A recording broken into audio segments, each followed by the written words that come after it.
আসসালামু আলাইকুম ওয়া রাহমাতুল্লাহি ওয়া বারাকাতুহু। সম্মানিত দেশবাসী, আমি cancer specialist doctor SM Sarwar. আজকে বিশেষ করে আমার একজন ক্যান্সার রোগী প্রায় আজ থেকে প্রায় 12 বছর আগে উনি সুস্থ হয়েছেন, কিন্তু প্রতি বছরেই কয়েকবার উনি দাওয়াত করেন যে ওনার বাড়িতে আসার জন্য, কিন্তু আল্লাহর অশেষ রহমতে আল্লাহ কবুল করে দেন। আমাদেরও চেষ্টা ছিল অনেক আগে থেকে আসার জন্য। আজকে আমরা ওনার বাড়িতে এসেছি, বিশেষ করে গণস্বাস্থ্য পরিবারের আজকে ছুটির দিন হিসাবে আমার সাথে গণস্বাস্থ্য পরিবারের যারা আছে সবাই এসেছে। আমরা বিশেষ করে আমাদের যে ক্যান্সারের রোগী উনিও ওই এলাকার গ্রামের বলা যায় একজন মাতব্বরও বলা যায়, এবং এলাকার বিচার আচার সহ এলাকার যে জমি জমা যে বন্টনের যে এটা কি বলে জানি সার্ভিয়ার হিসাবে কাজ করেন। আমরা উনাকে ফোন দেওয়াতে উনি আসলে অত্যন্ত মানে কি আনন্দ, এমন আনন্দ প্রকাশ করছেন যে আমরা আসবো বলে আমরাও না এসে পারি নাই। আমরা আজকে ওনার সাথে আমরা ওনার মুখে কিছু কথা আপনাদের সামনে তুলে ধরবো। উনি কিভাবে অসুস্থ হয়েছিলেন, উনি কিভাবে কোথায় কোথায় চিকিৎসা করেছেন এবং কিভাবে উনি সুস্থ হয়েছেন, সেই মরণ ব্যাধি ক্যান্সার থেকে উনি কিভাবে আজ থেকে 12 বছর আগে মুক্তি লাভ করেছেন, আমরা বিশেষ করে ওনার পরিচয় সহ বিস্তারিত বলার জন্য অনুরোধ করছি। আমার নাম হইল মোহাম্মদ সিরাজ মিয়া। আমার আব্বার নাম হইল মৃত আইবুল্লাহ। গ্রাম হইল মজিদপুর, থানা হইল জগন্নাথপুর, জেলা হইল সুনামগঞ্জ। তো আমি আজ থেকে প্রায় 12 বছর আগে আমার যেটা হেপাটাইটিস বি ভাইরাস হয়, এটা আমরা বাংলা ভাষায় বুঝি যেটা এটা এই ব্লাড ক্যান্সার, যেটা ব্লাড ক্যান্সার হয়।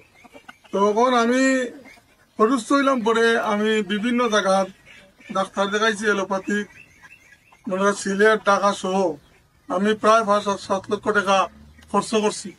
খরচ করার পরে আমার কোনো সমাধান হয় নাই। এখন আমি ডাক্তার SM সারোয়ার স্যারের সন্ধান পাইলাম যে উনি এই হবিগঞ্জ একটা চেম্বার আছে, এরপরে উনির ঢাকাও একটা চেম্বার আছে। উনার সন্ধান পাইয়া আমি উনির সাথে যোগাযোগ করছি।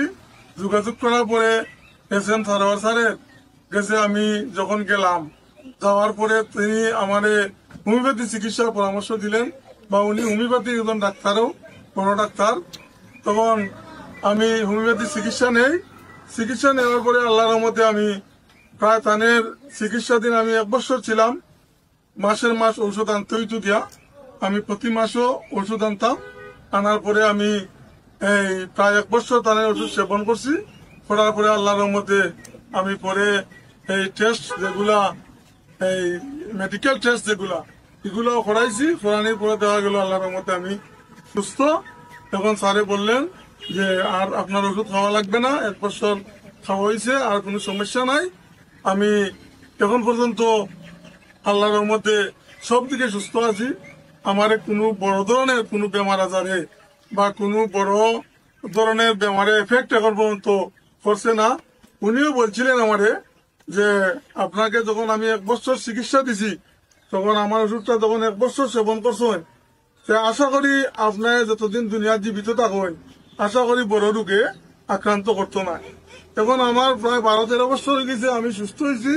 এখন পর্যন্ত আমার আল্লাহর রহমতে কোনো বড় রোগে আক্রান্ত নাই, বা আমি খুব ভালোভাবে সুস্থ আছি।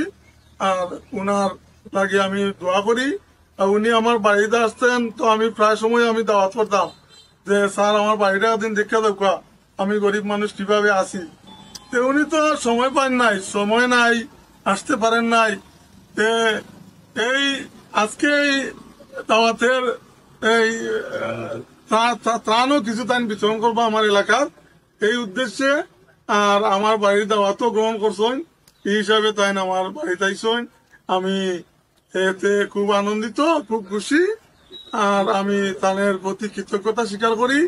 আর আপনারা যারা কষ্ট করে আইসেন সকলকেও ধন্যবাদ।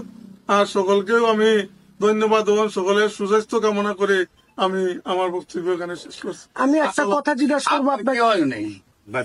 আপনার বাতিজা যে অসুস্থ আছিল তখন কি অবস্থা ছিল তার? খুব খারাপ অবস্থা ছিল।